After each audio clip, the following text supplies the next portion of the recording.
Each image is made up of different color channels, and if you want to go ahead and view those particular channels, then you can go around onto the channel section right here to view the different color channels as you like.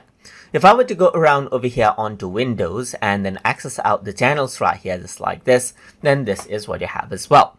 So apart from that, you can go around and disable out the red, green and blue channel and everything seems dark. But you can go ahead and turn on the red channel, and wherever there are red on the picture, it'll show white, while the ones without the color red is dark right here. Similarly, you can go around, see the green right here, and you can see the bright areas where there are green right there, and the ones without greens right here. Similarly, there are blues right here, and the areas with the blues are most highlighted.